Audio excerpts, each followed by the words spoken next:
Welcome back, coaches. This is the Football Coaching Podcast. I am Daniel Chamberlain, co-host, here with Joe Daniel, as always. What's up, Coach? Coach, another fantastic week of the offseason. Weights are banging and clanging. Kids are getting strong. It's been fantastic. How's things in the Northeast? It's the Mid-Atlantic. It's the same thing. Come on. We're south of Fredericksburg. That's the line. That's where traffic gets bad. That's where everything goes wrong. Well, that's good. But, yeah. No, I'm still, not heavily involved right now, but will be eventually. But we are getting spending the time on figuring out what 2024 is going to look like for JDFB. So there's a lot involved there, and athletic speed and movement. Yes, both are.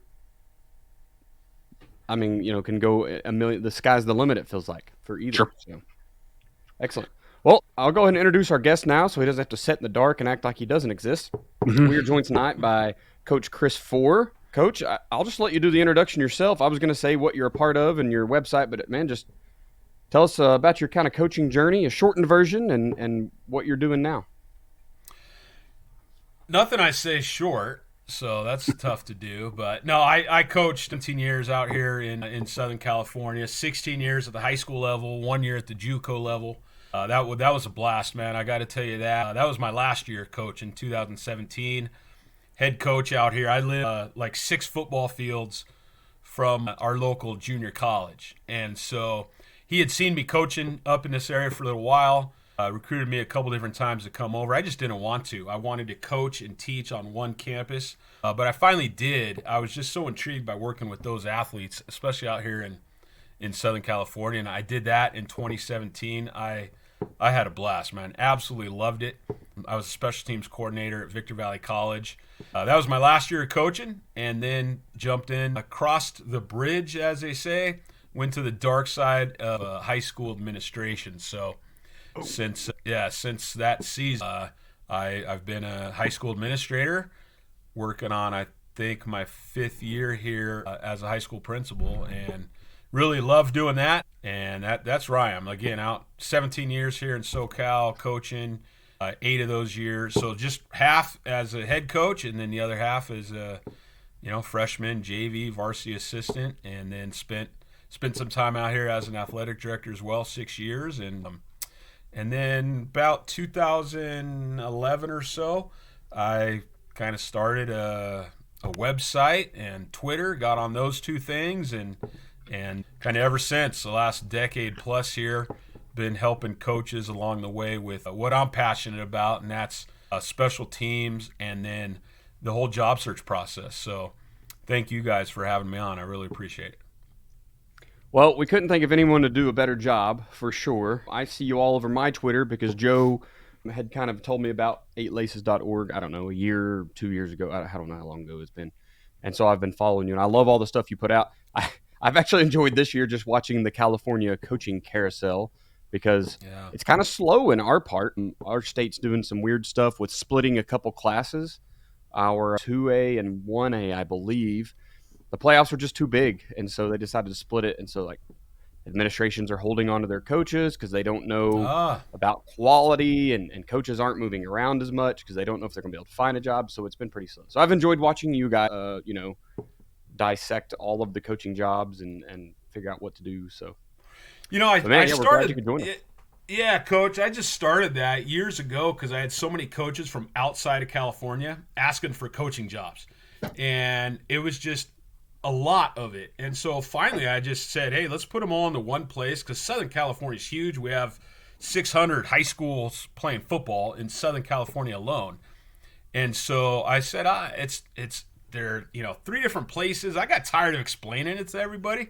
So just started my own website and list them all there. And yeah, we started off really high, 30, I think there's like 37 openings right now. But what you just said, I'm starting to see a trend of it's slowing down here.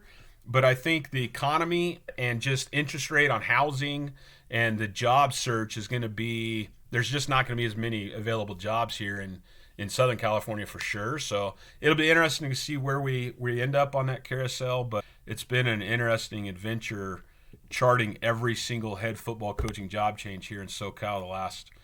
We started doing that in 15, so it's fascinating.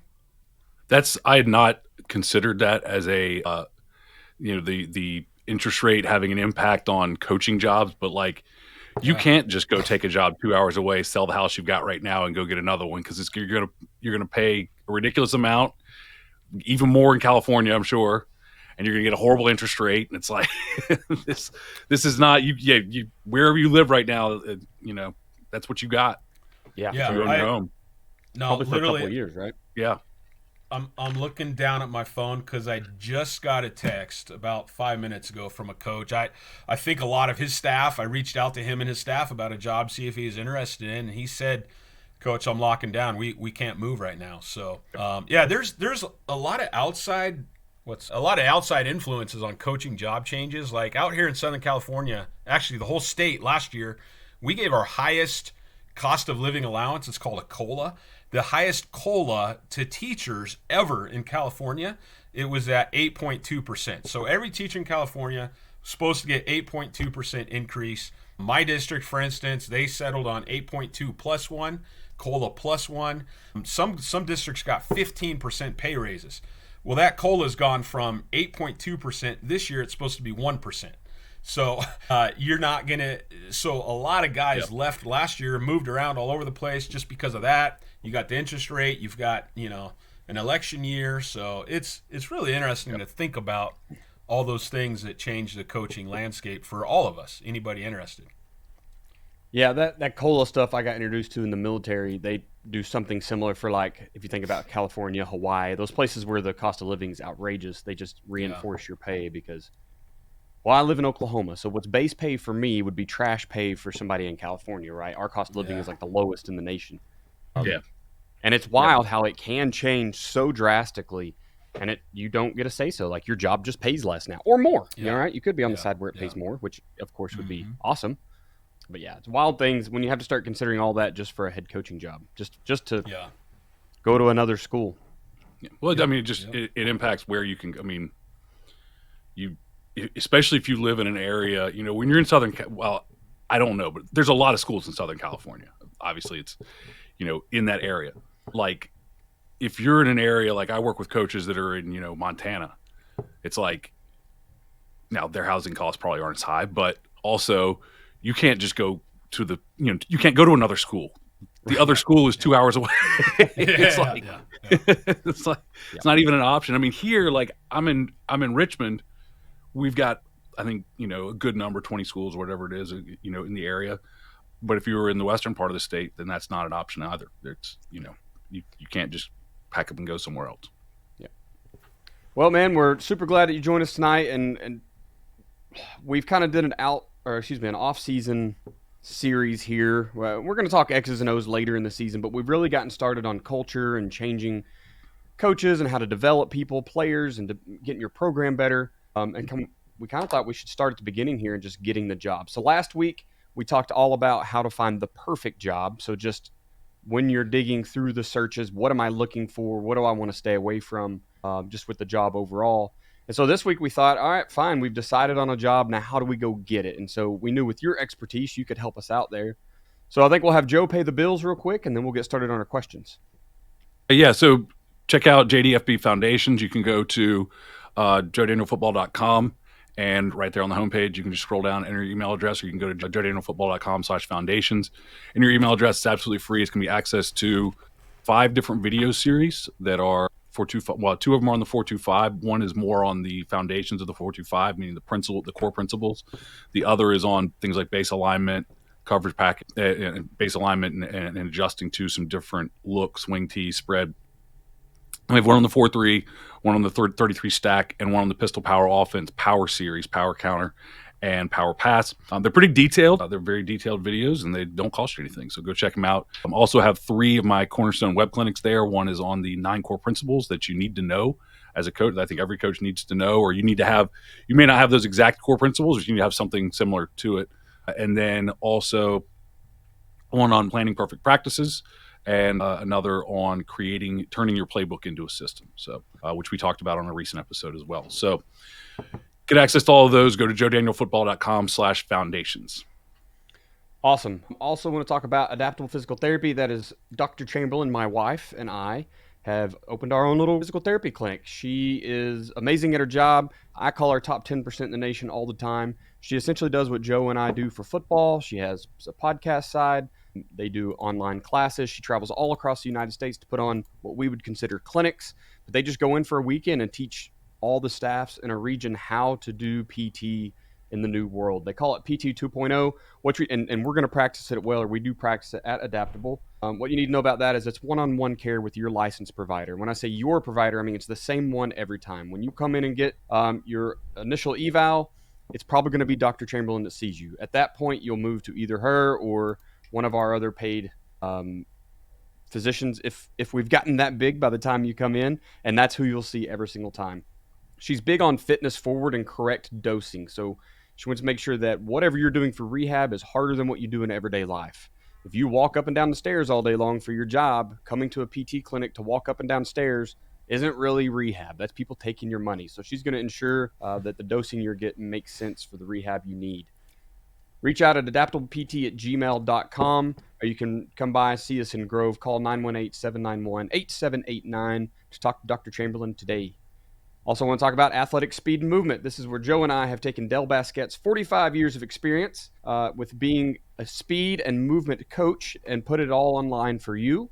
Remember that Dell was the very first NFL speed and movement coach. He was the guy. The Seahawks brought him in. He went to work with all the players there, and he's branched out all over. We look into just his NCAA resume is ridiculous. We're talking Oregon, Ohio State, Texas, some huge name schools that Dell's come in and been their speed development guy. But now we have all of that. We have all of his training tapes. We have everything you need to install his system at your school. AthleticSpeedMovement.com.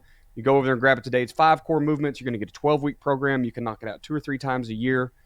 Knock it out in the off-season, the summer, and in-season. There's an in-season variation. So there's nothing going to limit you to getting faster in 2024.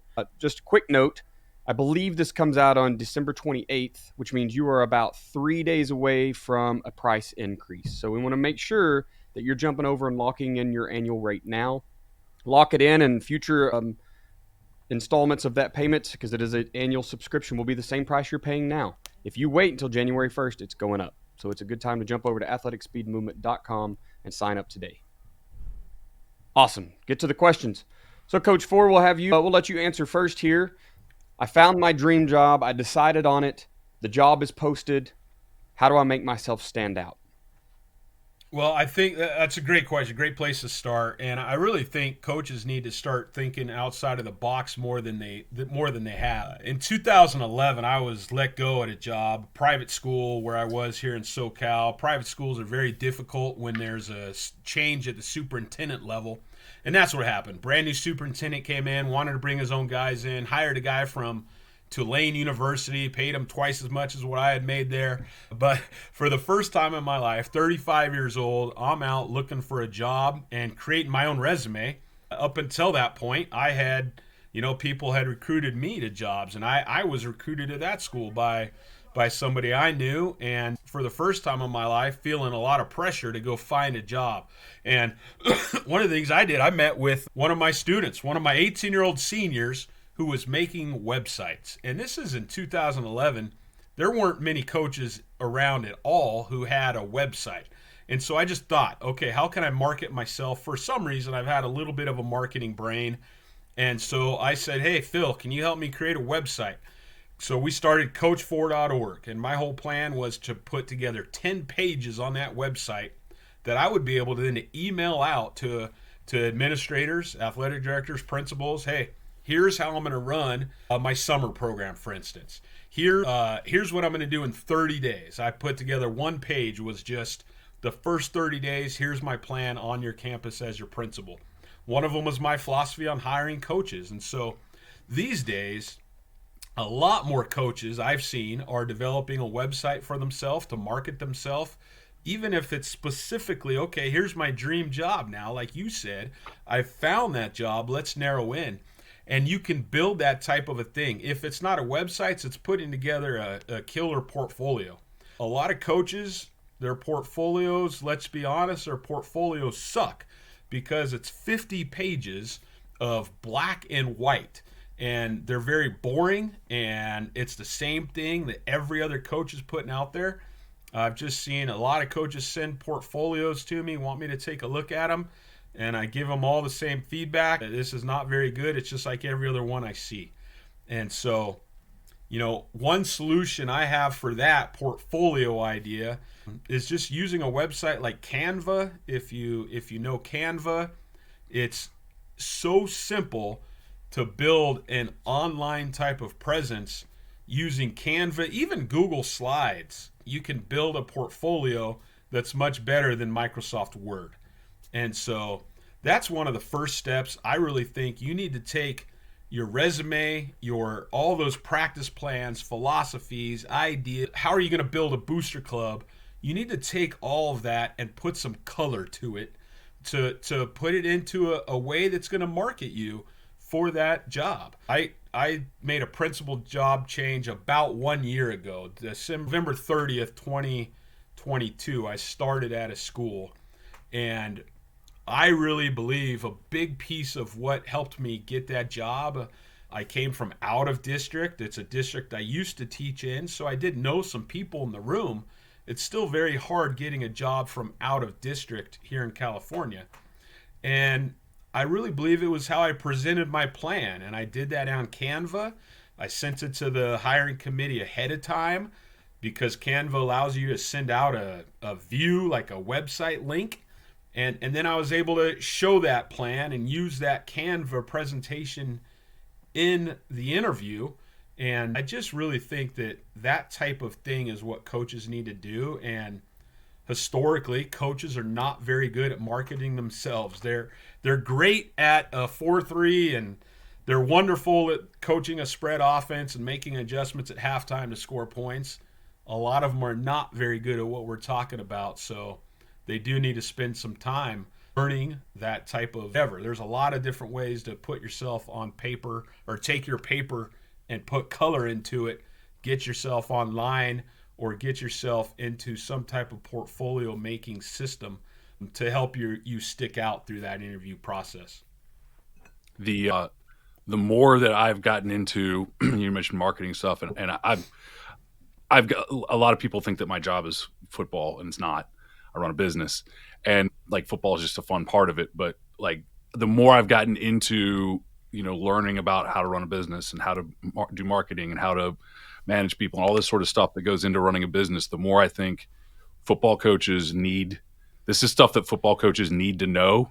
It needs to be like repackaged for football coaches, but you are even after you get the job, you're a big part of your job as a football coach. To go get the job, you have to market yourself. To be successful in the job, you have to market all of the things that you are going to be doing to your players, because and guys are always like, buy-in. How do we get buy-in? How do we get buy-in? And that's marketing. Like it's convincing. The phrase in marketing is getting people to know, like, and trust you. That's essentially what you have to do as a football coach. As you're, applying for the job, you have to convince somebody that you are somebody worth getting to know, like, and trust. And when I got my head coaching job for my one season as a head coach, I went to you, and I was already the offensive coordinator at the school that I was applying to, but so it was already kind of, I was probably one of the favorites, but we put together the resume that you helped me put together, and it stands out. It's got, pictures and images, and it's the way that we put it together. We could talk about it, more in depth, but I know from being in places where we were trying to hire other coaches, and then from trying to hire coaches as a head coach, you get 100 resumes of just wall of text, boring, and then the other thing is you think, I guess we can talk about this as a mistake, but you think you're going to go in there and talk about X's and O's if this is your first interview, if this is your first or handful. Chris, you have a better idea of this. I'd guess that about 90% of head coaching interviews don't involve anything about your X's and O's. 100%. And most of the people in there don't give a crap and don't know. Like you're interviewing with here. If I go in to interview somewhere here, I'm going to be interviewing with the principal, maybe the athletic director, who might know a little football, might have been a JV coach when they first started out, but they, it seems like athletic directors get pulled from basketball more than ball. So, got an athletic director who doesn't really know, the people that are interviewing, they might bring in, they might make a panel with, somebody from the school board or a parent or, a teacher's on the panel or something like that. But none of them, maybe one of them cares about, they all want to win. And that's not that, but they don't, you can sit there and draw stuff up for them and they're just going to glaze over and pass out. Yeah. So unless you have a resume of, hey, the last place that we're at, we scored 48 points a game, they'll care about that. But that's as far as it goes. They don't need to explain it to them. So the first interviews that I did, I walked in with a playbook, and they were like, "Cool." Yeah, I'll tell you. So, 2 quick stories about that. In 2011, that year I told you about, I was real close to getting a job at a school out here, private school, where Kobe Bryant, God rest his soul, Kobe Bryant sent his kids to this school called Sage Hill to Newport Beach, $48,000 a year to go to this school, high school. And I was a finalist. There got down to top 3 of us through a process. I think there's 10 or 12 the first round. Go back to second round, and we spend 6 hours there. It was an awesome process to go through.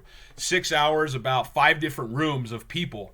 And if you can imagine, you're spending $48,000 a year for your kid to go to high school. Now, back then, I think it was 30, 35. But there was some very, very rich homeboys in one of those rooms. Some very wealthy, very well-to-do businessmen who were sending their kids to this school. They could have given 2 craps about my football knowledge. They wanted to hear a business plan for turning this program around. I wish I knew now what I knew. I wish I knew then what I know now, because it was just they did. So you're 100% right. A second story on that. I think they're the number 1 team in the nation this year, Modern Day High School out of California, who just won our highest level state championship. They shut out a team like 40-0 this past Saturday night in the highest. Don't you have like 37 state champions in California? No, I think it's like 15 or 20.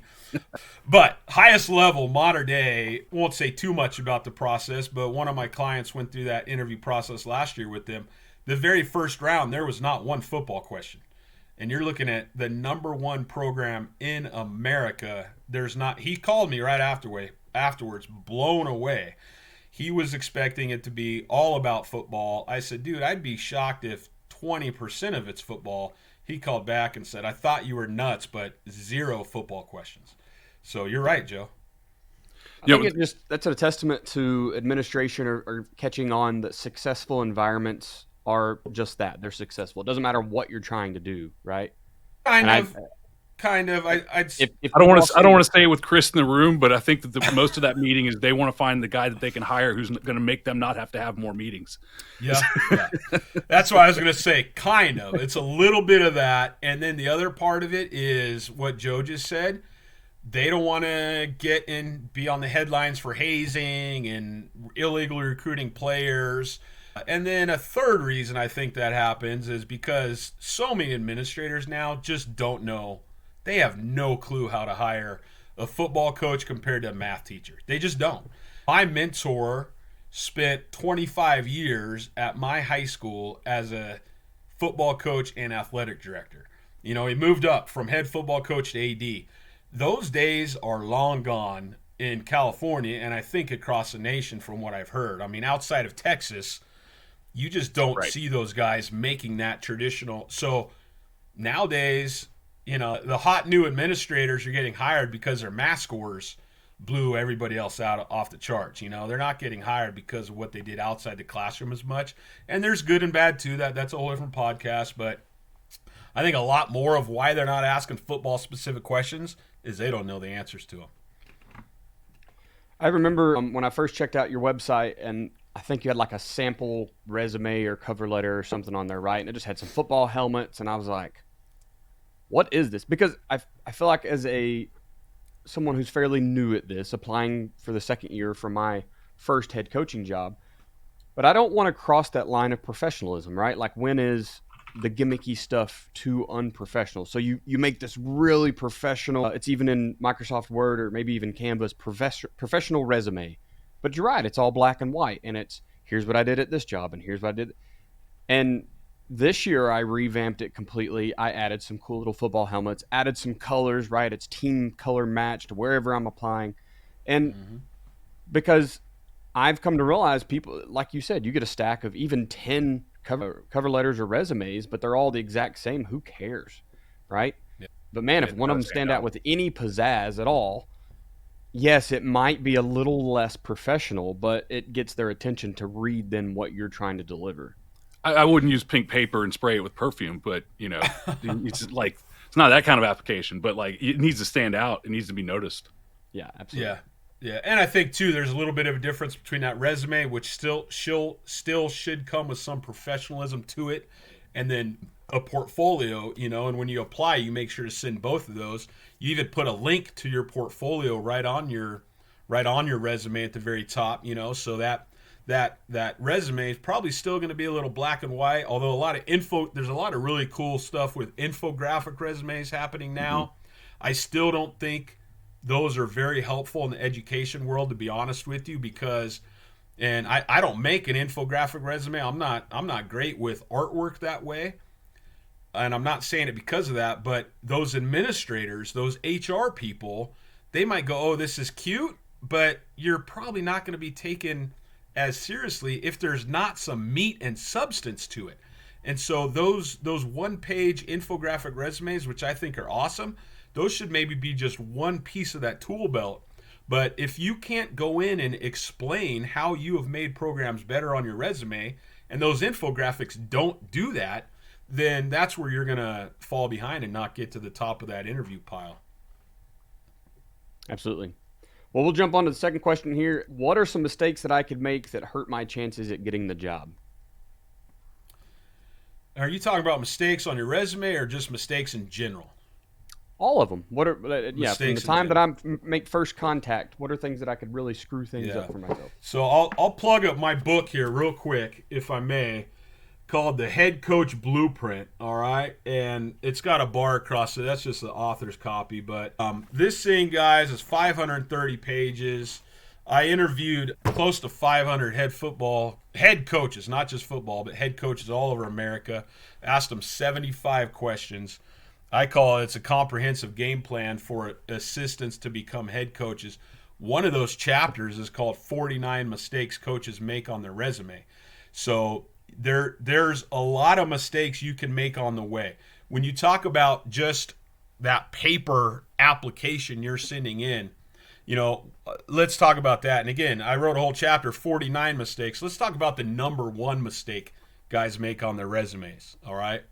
And that is they just fail to sell themselves. As I said, we've talked about this whole time, being able to sell and market yourself. So the number one mistake guys make on their resume cover letter, let's start first with the resume, then we'll hit the cover letter. The number one mistake guys make on the resume is they list the job duties and the job titles. As an athletic director reading resumes, when I talk about it all the time, but I get an offensive coordinator maybe, right? He's never been a head coach. The top of the job, the most current job he's at, he's an offensive coordinator. And the very first bullet point says, responsible for coordinating the offense.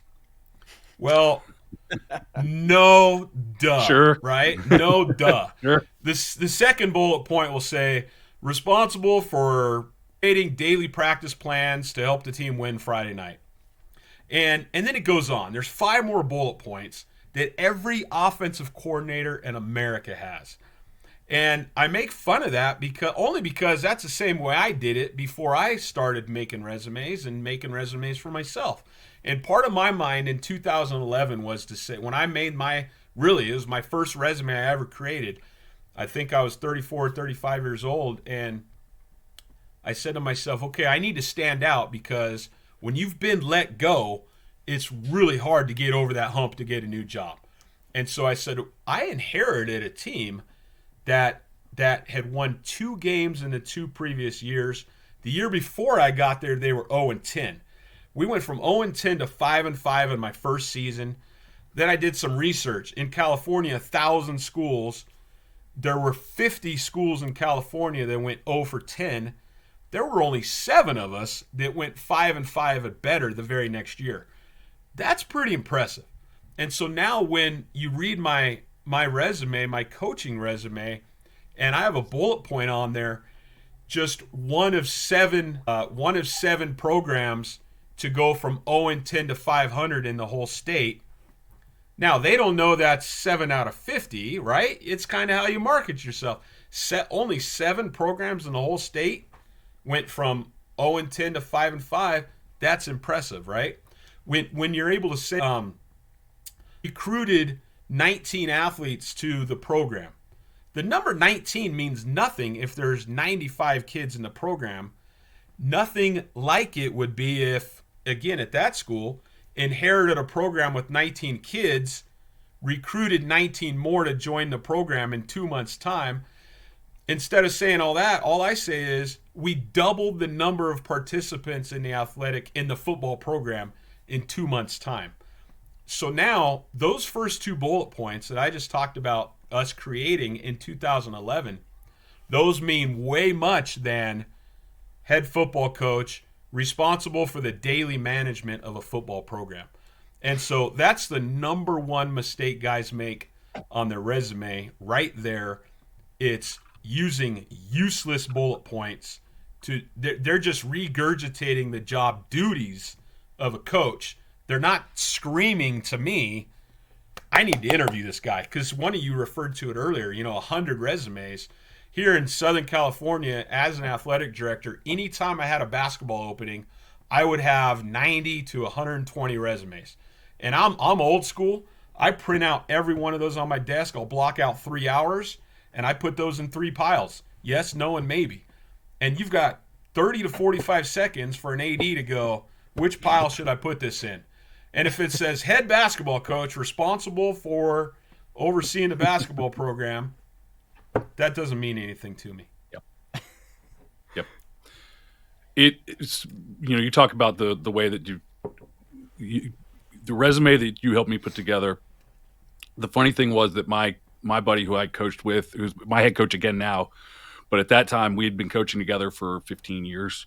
He had moved to the athletic director position. And so he was one of the people in there on the interview. And my resume was written that way. Now, he had been there with me when I had taken over as defensive coordinator, and we had gone from 2-8 to 4-6. I can't put that on a resume. Defensive coordinator, 2012, 4-6 record. Like, that's not going to work. But we put on there, I think there were things like reduced points per game, took over, in 2012 as defensive coordinator, reduced points per game by 47%. Yep. And it's like, okay, that means something. Because, like, again, you can't go in there and be like, I doubled the win total. Okay, that's, I love the numbers. And he was looking at it, and he asked me, like, after the process or after he had seen it. And he was like, he said, I looked at it and I was like, holy crap. And he's like, is this stuff true? Because, like, he's been there. And he was there. He's like, is this stuff really true? And he's like looking at it and he's like, it's all true. But it's like the way it was written, even somebody who was there and has been there with me. And I mean, I'm writing stuff about, offensive coordinator, the job that I'm at right now, that we were just, this is spring 2018. I've got things on my resume about the 2017 season where he was the head coach and I was the offensive coordinator. And he's looking at that stuff going, did we really do that? Yes, we absolutely did. And so just the way that you write it, it's you've got to, and I was looking for it. I was hoping I had it on this computer because I wanted to pull it up. And I would show it, but I don't think it's on this computer. I haven't had to use a resume in 6 years. So, but I did find my resume from right before. So it was the resume that I brought to you and said, I need to make this better. And it is a wall of text, and it is, offensive coordinator, Amelia, defensive coordinator, Prince George, is every school I have is just school after school after school, and like 3 bullet points at each one that don't mean anything. And I wish, if you guys knew, you talk about, Chris, having 100 people apply for a basketball job. When I hear all kinds of coaches who are like, I want to get a college job. When I applied for Ellsworth Community College, that was one of 100 jobs that I applied to that were posted on Football Scoop, and I got hired at it. But when I was hired, they told me, we put that up on Football Scoop. We had to take it down 24 hours later because we already had 100 applicants. And there was no way they were going to go through all those. So every single job post that goes up on Football Scoop has 100 applicants. And by the way, that was the worst one. It was absolutely the worst one that I saw. It was a $2,500 stipend, a meal plan in a dorm room, and I was in the dorm with the kids. Okay, and it's in the middle of Iowa. Well, it's actually northern Iowa, but it's in Iowa. So like, this is not a coastal school. This is not a California JUCO. So it was the lowest paying that I had seen, bar none, and they got 100 in the first 24 hours. So if you think that your wall of text of coordinated the offense is going to go anywhere, it's not. And especially if you want to get a competitive job, it'll work fine if you've got a job where you're already in. I think I would add one more mistake along those lines, because I saw people do it, and I still see people do it. I was the offensive coordinator. My head coach, who I had worked with for 15 years, was the athletic director on the committee. I very well, in my mind, I was pretty sure I was going to get the job. But I can tell you right now that I'm pretty sure I would not have, after going through the process, if I had just gone in there assuming that I was going to get this job. And I think I see a lot of people who assume you're going to get a job, and so you come to the interview dressed in your track pants because you just came from practice. Like, that doesn't matter. You better get out of practice early. You come in there with the same resume everybody else has. You come in there unprepared. You interview for a job. Had I not gone to you, I wouldn't have had a resume that stood out. I would have had a fine resume, but it wouldn't have stood out. I would not have, because I went through all the interview practice with you. I would have interviewed fine. I've been at 15 years. I do a lot of things. I would have interviewed fine, but I wouldn't have rehearsed the answers to every single question that they asked me ahead of time. Because, by the way, Chris gives you every single interview question. They all use the same book for their interview questions.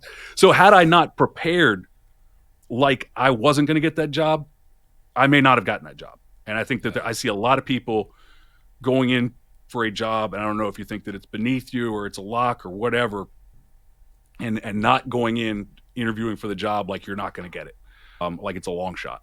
So that's another mistake, is I think just not preparing yourself.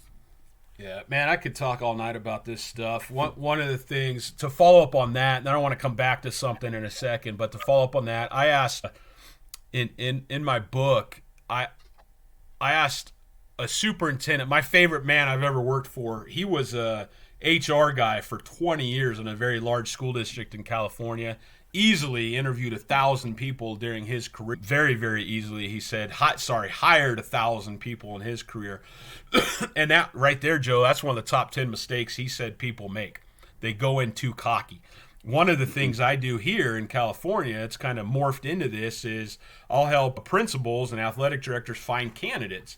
And last year, a school unknown, a school I'm not going to say, but a school here in Southern California, they opened up the process. They asked me to send them guys. And at the end of the day, their top 3 guys in their last interview all 3 of them were guys I sent to them, right?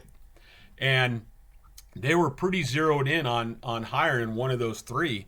And then the AD texted me afterwards. He said, "Hey, man, so-and-so really blew it today, and I really wanted to hire him." And I called him right away instead of texting. I called him. I said, "What happened? What do you mean he blew it?" "Chris, he just came in too arrogant. We had 7 people on the panel. remember what we said earlier about these panels. They're not made out of people that really care too much about football. And he said, and he was just too arrogant on the panel, and only two of us voted for him. The other 5 just did not like him. And he said, Chris, here's the and this was a dude who he knows the game, and he was a longtime head football coach himself. He knew that this candidate is who they needed, but he turned off. He turned off the committee, and that's exactly right. He was just a little arrogant, and the committee could have cared less what he knew about football. You know, I do have. This was my program manual. It doesn't have but I came in with this and handed it to everybody there. And look, I know everybody doesn't have these things. The first 3-4 pages, they are advertisement for me.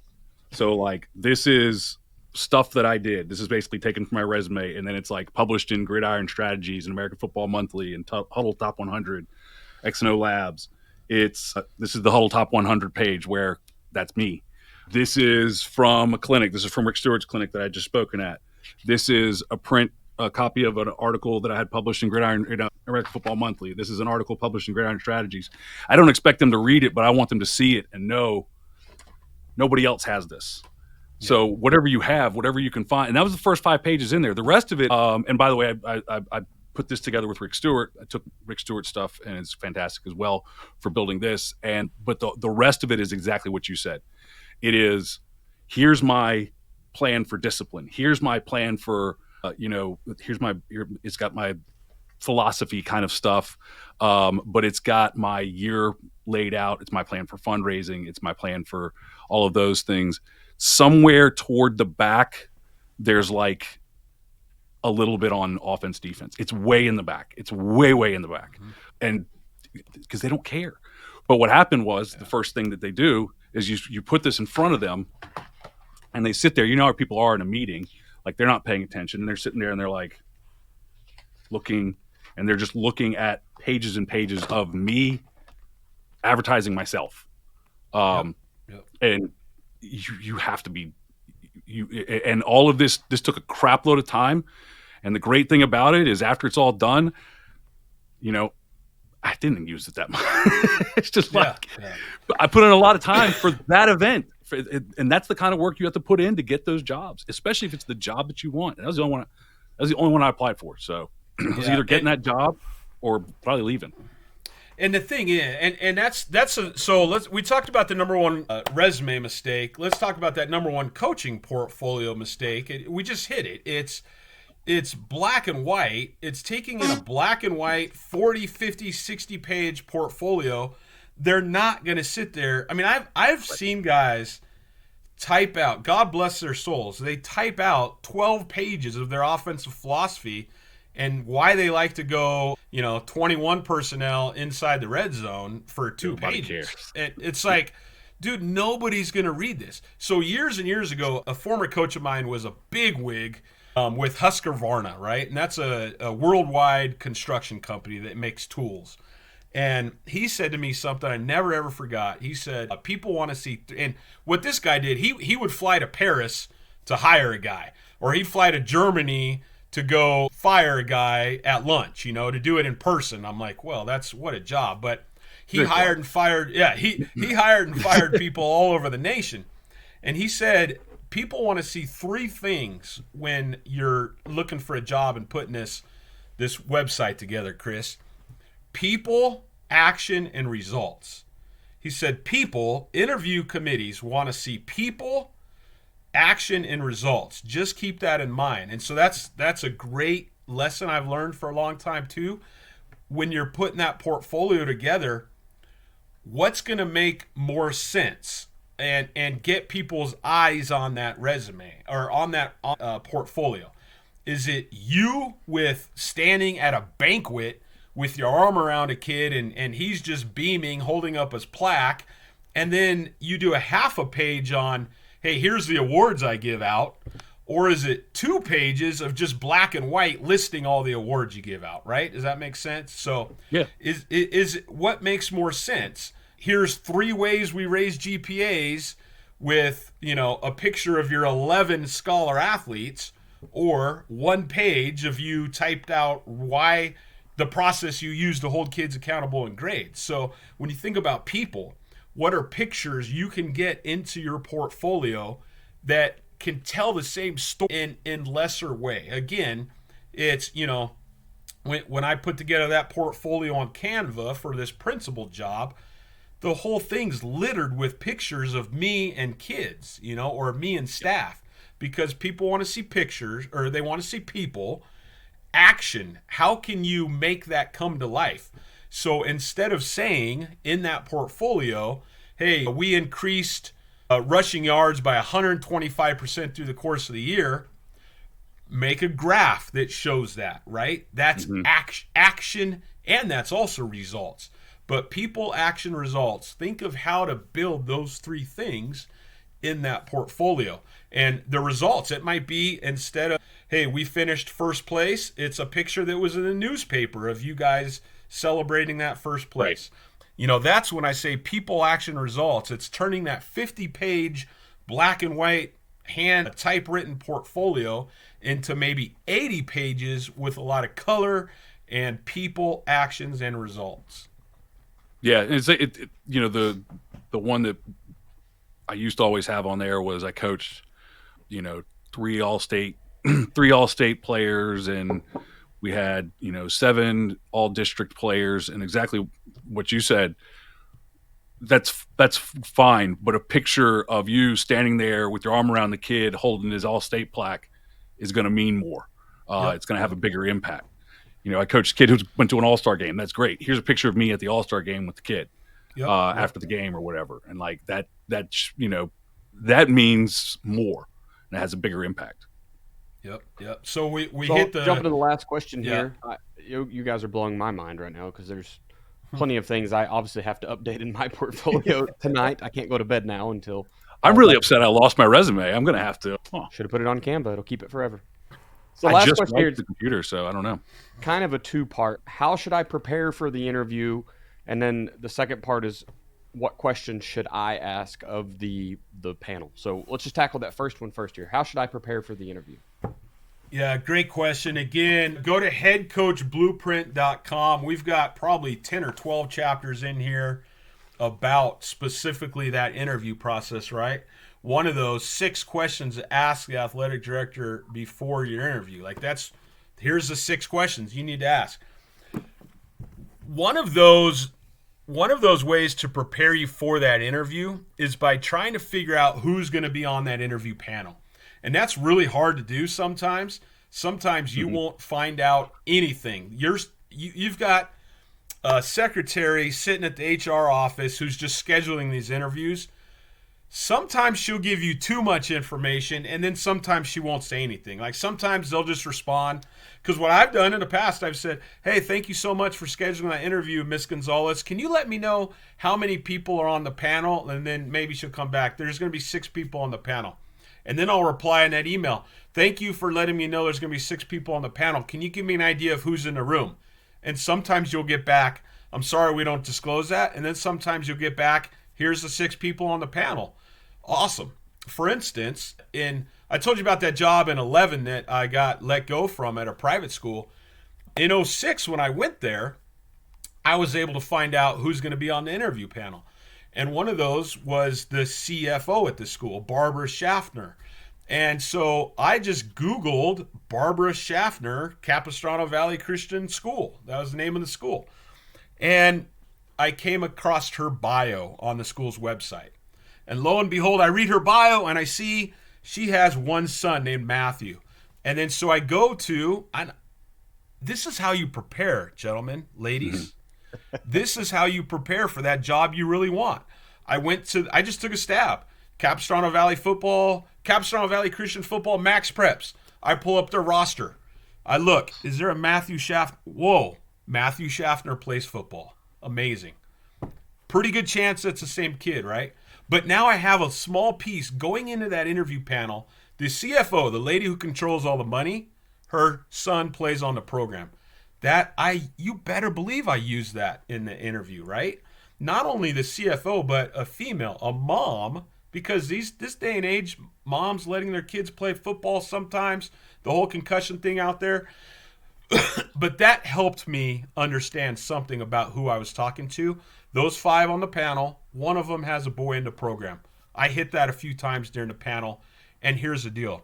She was blown away that I found out her son played football. Then she asked me on the way out, how did you know my son played football? And I told her those 2 points I just shared here. That spoke so much to her about the type of person she was hiring.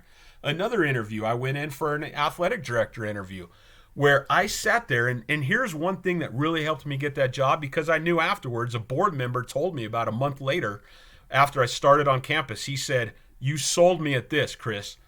And I'm a real good numbers guy. I hate math. I love numbers, right? I was able to tell them every sport in that school, roughly, what their win-loss record was over the last 5 years, like a percentage, right? And I referenced that in one of my interview questions. I said, hey, the softball program has only won 30% of their games in the last 5 years. And I think the reason the softball program's only won 30% of their games in the last 5 years is you've gone through 4 head coaching changes. One of my first things I'm going to do here is stabilize that and stop all the head coaching change. And one of the board members on that panel said, whoa, stop. And he said, what'd you say? Oh, your softball program's only won 30% of their games the last 5 years.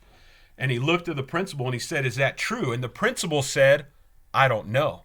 And I then, maybe wrongly, but I butted in. I said, sir, it is true. I found this on Max Preps. That's a website that documents all this stuff. And he goes, oh, thank you for that information. I saw him put down his pencil and paper, and I thought, crap, I think he got pissed. I just interrupted him. But later on, he said, you sold me right there. Like, you knew more about our program than our principal. Yep. And so that's the most important piece of advice I could give coaches going into an interview. You cannot prep yourself more. Sorry, you cannot waste time prepping yourself. I'm talking, I called 2 reporters for that athletic director interview, 2 reporters in the area. Hey, tell me about this school. What do you know? What's the good, the bad, the ugly? Off the record. Those reporters gave me insight that was tremendous. So you cannot do enough to prepare yourself for that interview, because as we've said here, guys, it's not the X's and O's that's usually going to win you that job. It's what do you know about the school? So I can't remember, Coach, the exact way you phrased the question, but the head football coach that Joe Daniel High School needs in the spring of 2024 is not the same head football coach that Chris Ford High School needs in 2024. The most important thing you can do as a head coach candidate is to figure out, what does this school need at this time, right? Is this a school that needs a huge change in cultural shift? They need to blow up everything. They need to get rid of every assistant. They need to get rid of every kicking tee and start from scratch with everything? Or is this a program that's got things going in a pretty good way? Their head coach just got a college job. They need someone to come in here and manage and just keep sailing that boat. So, or, I mean, is this a program that needs a fundraiser? Is this a program that needs a disciplinarian? Is this a program that's only going to hire an on-campus teacher? So the more you know about exactly what they need, the better you're going to do in that interview with every one of your questions. It's funny you mentioned the thing about the softball program. I remember in an interview, I said it was my only head coaching job, and I remember I said something. We had been to the playoffs and we had won a playoff game the previous year for the second. It was the second time in school history that we had ever won a playoff, that program had ever won a playoff game. And so, last year was the first time that we ever won a playoff game. And one of the people in there goes, and she was the teacher on the panel. She had been there her entire life, went to school there, been there her whole life. She goes, is that true? Like, I mean, with disgust on her face. One of the things that sometimes you have to do, like, we joke about SEC schools and, like, I think on the last program we talked about, you don't take the job at Mississippi State because they're an SEC school and they think that they should win a national championship every single year, even though, that's not Mississippi State. And like people in that interview room legit, they're thinking like people are going to be beating the doors down because this is an amazing job. And I'm like, actually, I didn't say this obviously, but like, actually it's not. Like, yeah. So you kind of change the narrative on it a little bit in there. Yeah. No, absolutely. Yep. I think a couple other questions, from this chapter. I think you really want to get an idea of how long the interview is going to be. That's just a mindset thing. So try to ask that before you go in there. I mean, is this just and then another question I have on here, it goes hand in hand with that. How many interviews will there be? Because guys, you want to set your mind right going into this interview. Is this a 30-minute get to know you? I better answer every question kind of quick, or is this going to be a 3-hour interview and it's one shot? And so how long will the interview be? How many interviews will there be? Are two really important questions, just so you know where you're at in the process. Can you send me an updated game schedule for next year? That's a really good interview question because that will help you prepare for what that season might look like. How many candidates are you interviewing? Again, that's a really good one to know. Again, it's more for your own mindset. Am I one of 12 or am I one of 3? And that again kind of goes with how long it will be and how many are there. Yeah, that kind of sets that's one where you need to know if this interview is an interview. Like you're not interviewing for the same thing. You're interviewing. Your first interview is usually an interview to get an interview, right? If you do well in this interview, you get to come back and do it again, but a little more serious now. So, but knowing, hey, if they're only interviewing 3 people, this is the interview to get the job. They're not going to interview 3 people 3 times. They're not going to do it again. Yeah. But if they're interviewing 12, they're not going to decide based on today. They're going to bring 3 back, and do a second round. So you've got to know that, like, what is the scenario that I'm looking at here? Because you're exactly right. If you go in there and they're doing 15 interviews and you're the 15th one that day, you better not have long answers. Yeah. No, it's really important to know what job you're walking into. There's an old saying that is it the cobbler's son has no shoes, right? The guy making the shoes in the village, his kid has no shoes, meaning we don't do this ourselves. And last year, as I was kind of looking for a new job, I told you about getting this job I'm in now about a year ago, and I interviewed for a principal job, and I didn't take my own advice. And I'm telling you, I'm a very confident person in interviews. I think I interview very well. But I walked into a door. As I got into the room, it's the largest panel I've ever seen. There were about 20 people on this panel. It was nuts. And I was I don't get overwhelmed in interviews and in things like that. I'm very good. I like being in front of people. I was overwhelmed. And I'm telling you, I did not get that job because I was overwhelmed when I walked in there with 20 people. And then I was overwhelmed because they said, we're going to have 20 questions in 20 minutes, Chris, because it was a get-to-know-you first-round interview. If I would have known those 2 things, you're walking into a room of 20, homeboy, that would have really prepared me. And then if I would have known 20 questions in 20 minutes, I mean, they were just firing at them. And I was just overwhelmed by question 3. I'll be very, very honest with you because I didn't ask those couple of questions. Y'all have asked or given more advice than I could have ever imagined. Taking the interviews very, very serious. I'm like you, Chris. I feel very confident in my interviews. I interviewed for a spot last year, just an assistant spot, and the head coach called me and was like, dude, that was the best interview I've ever heard in my life. Like, that's a home run. I'll be talking to you tomorrow. But talking to me tomorrow was a text, and it goes back to what you talked about, someone being arrogant. The next morning was, hey man, one dude in the panel did not feel as confident about you as some of the rest of us. I'll keep you posted. And I was like, there goes that job, right? And it was unfortunate that one, I think, was the AD, which of course, that's kind of the head dude there. So I didn't feel like I was arrogant, but I understand that that's sometimes confidence and arrogance are a very fine line. Yeah. And obviously I had crossed it with that one person. So it's kind of just you guys talking about the same thing I just experienced is pretty wild. Yeah. All right. No, So the I last think little portion here, what question should I ask? So we go into the interview, they ask all theirs, and I hopefully home run those. What things am I asking of that panel while I'm sitting in the room? Yeah, again, as you can imagine, that's another 2 chapters in what I've put together because Absolutely. I think it's so important. You don't want to get into the wrong spot, and so I think I think we'll hit on the two main questions I think that are very important. You really want to go into that with three, right?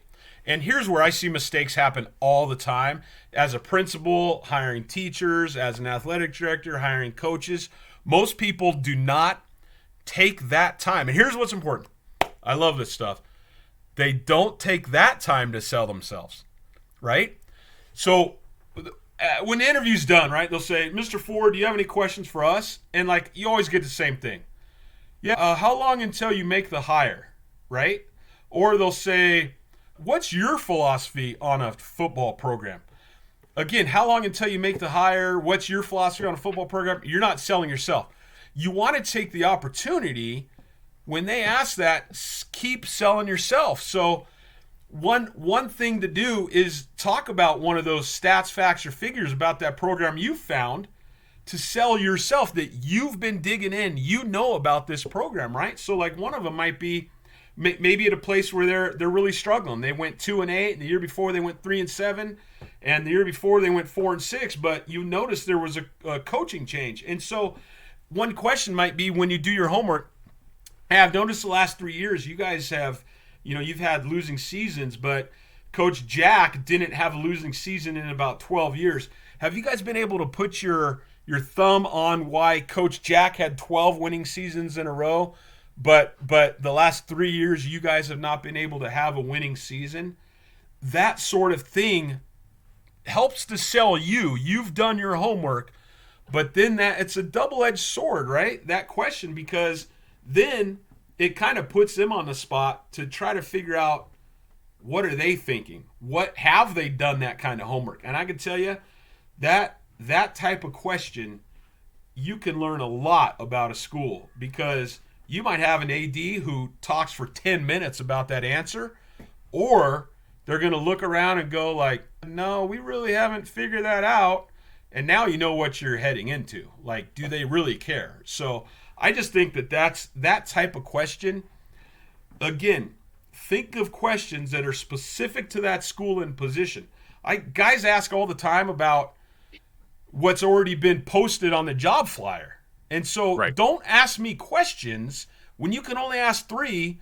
Why are you asking a question about how many assistants can I hire? It's like that type of question that is easily found out on the job flyer, or a stupid question that can easily be found on the website, is just an absolute waste of time. So get very specific. I think a really, really specific, great question is along the lines of, when I get this job, who will I be reporting to, and how will that person be evaluating me? That type of question is probably not answered on the website or on the job description. And then, how am I being evaluated? You want to ask that in front of everybody there in case they ever need to bring you back in to have a discussion with you because things aren't going well.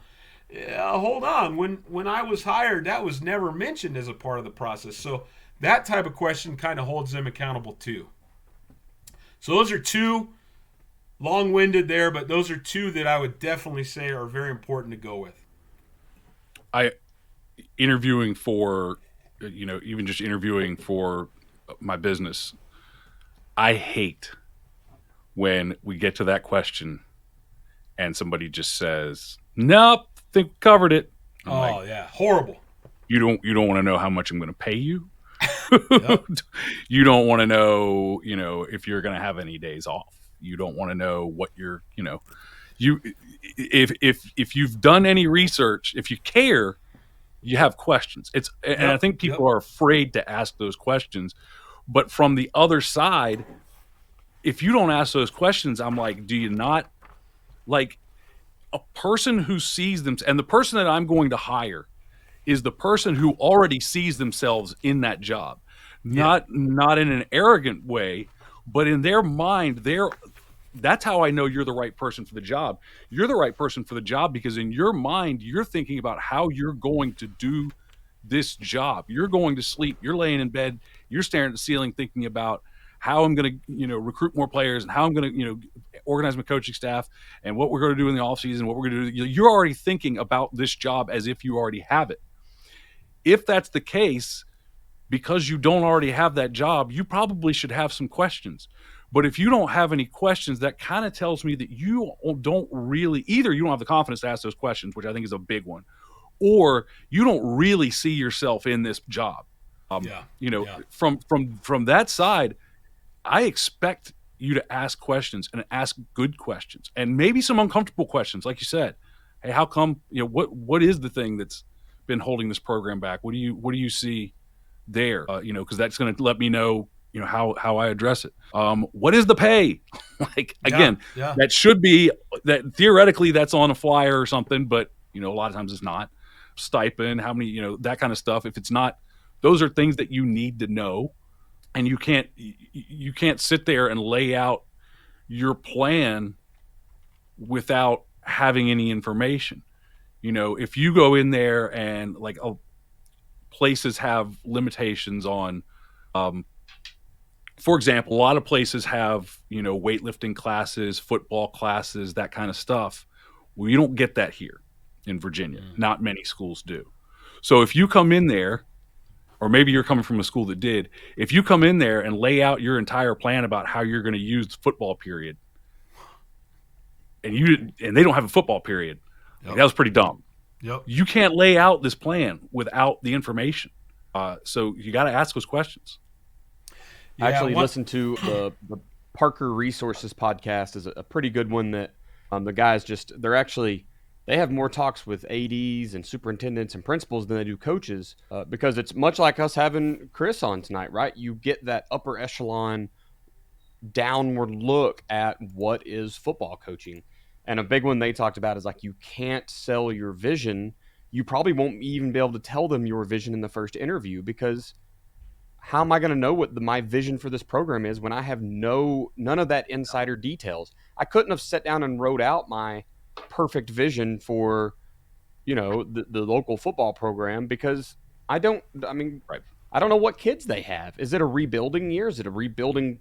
Am I waiting on the 8th graders to get up here and become something? Have they ever had weights?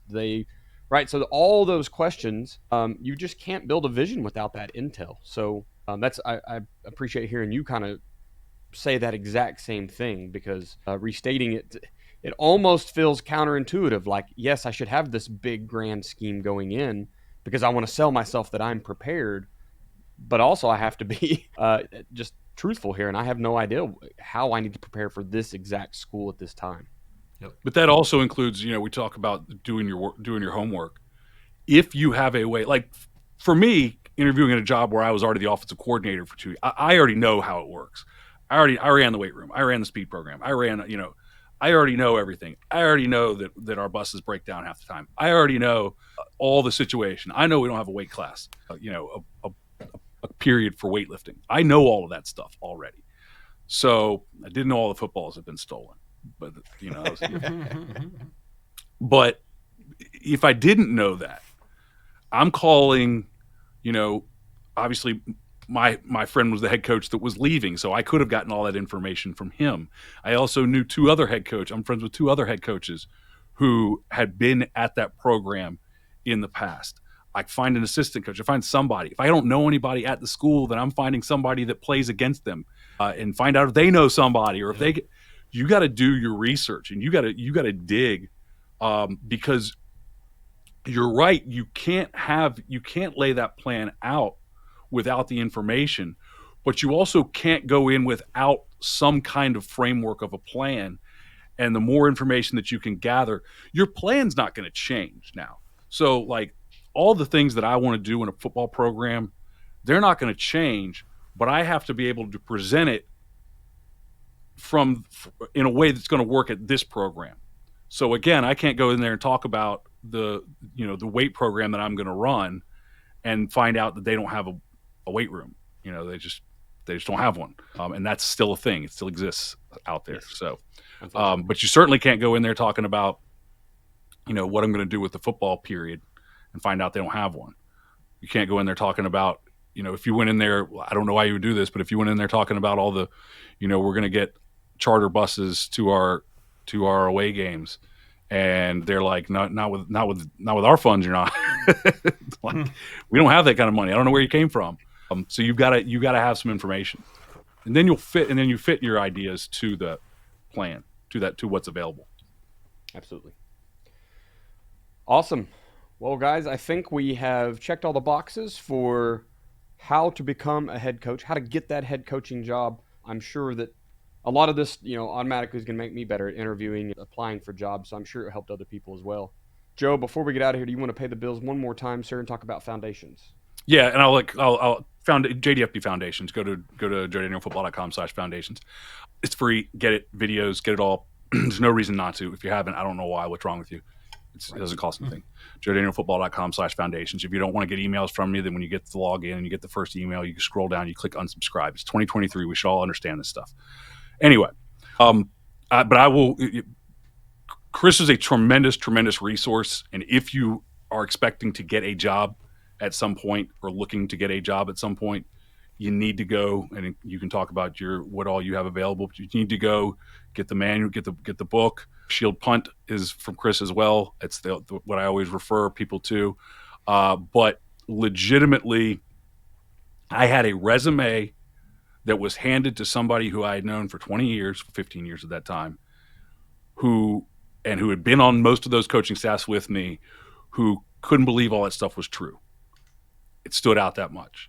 It was all true. Now, as soon as he looked at it, he knew it was all true. I went into an interview where every single question, I knew the question. I had already rehearsed the answer because of working with Chris. So the answers that came out of my mouth, this is how much I was prepared. My buddy, who's the athletic director, who was on the panel, got accused by someone else on the panel of feeding me the questions. I remember this story. Their questions aren't that freaking original. They're in a book. Everybody else. But I had rehearsed. Not only did I know the questions, but I had rehearsed the answers with someone who knew the answers that you want to hear. And so I just, I don't know what you're charging at this point. It's probably not enough. But we're talking about your career. Like, you shouldn't, if you want to get these jobs, you're talking about putting in that preparation with Chris, putting in that preparation just that we've talked about on this episode. You need to do it because the difference in going out and getting your head coaching job this year or spending the next 3, 4, 5 years going on countless interviews. And I don't understand. I have never understood, even though I've said it. I understand applying for jobs to get the interview experience. Don't go to get the interview experience. Go to get the job. If they offer you the job, you can still say no. But don't go to get the interview experience. Go to get the job. And so if you're at that point where you're thinking about it, or you're trying, or if you're at a place and you're thinking you want to move somewhere else and move up or whatever, you need to have all this stuff ready now, because you can't do it when it's, when the job's posted. You can't. This is a process and it takes work to get everything ready. You need to have it ready now. So anyway, Chris also has some stuff that he'd probably like to plug, I guess.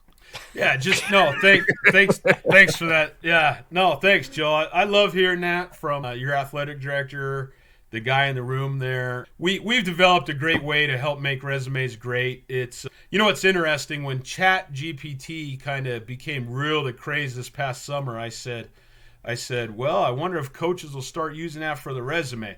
And so I messed with it a little bit, and I said, well, if coaches use this for their resume, they're going to be screwed, because I is going to write the same bullet points. They'll just make them a little more flowery.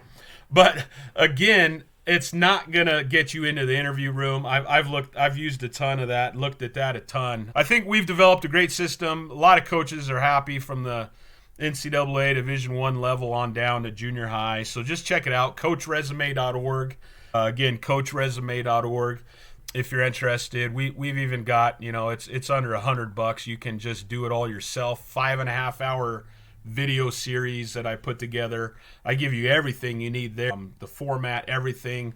But coachresume.org, you can find some different packages there we have. And then just Head Coach Blueprint. Again, that book there, headcoachblueprint.com. It's on my website or on Amazon. It's, again, 530 pages. We cover everything you need to know, from resume, cover letter, portfolio, interviewing, even after you get the job, how to put that staff together, all the way up until, okay, I think it's time to leave. What do I do now? So I'm real proud of the book. There's nothing like it out there on the market as far as, getting a head coach job. So again, Head Coach Blueprint, and then coachresume.org. Awesome. Appreciate that, Coach. Social media wise, where can we find you if we wanted to reach out to you, or by email? Yeah, my email is chris@8laces.org. That's my website, 8laces.org. Chris@8laces.org, CHRIS. Or on X, Twitter, it's just @ChrisC4, I think. Or is it just Chris4? I think it's Chris No, C4. yeah, Chris C. Yeah, it used to be Coach 4, but honestly, when I became a principal, I just didn't feel right having it Coach 4 anymore, because Come on I now. don't Once a coach, coach, so. always a coach, right? Yeah, yes and no. It still feels good to be called coach by guys, but I also respect the heck out of the position. So changed it to Chris C4. There you go. You can find me on Twitter and X @CoachChamboOK. You can also email me at chamberlainfootballconsulting@gmail.com. Joe is on Facebook at Joe Daniel Football, also Instagram, and if you want to hit him up on Twitter/X, you can use @footballinfo. The podcast is at the FBCP on the Twitter/X. Just one more time, I want to announce that for your athleticspeedandmovement.com, you have about 3 days from the time this episode comes out to jump over and lock in your pricing before we hit 2024. January 1st, 2024, the prices will be going up at something like midnight Pacific time. So don't wait around and be the guy that gets caught by some weird time change or something crazy. Okay? If it's your first time listening to the Football Coaching Podcast, be sure to subscribe so you don't miss any future episodes. You can find us on your favorite podcatcher, SoundCloud, Spotify, Apple Podcast, wherever it is you get the things you listen to. If you've been listening for a while, please leave a review, especially on Apple Podcast. Seems to be the best place that the reviews draw us more listeners, which just lets us help more coaches. Thank you for listening to this episode of the Football Coaching Podcast. Remember, coach simple, play fast, win.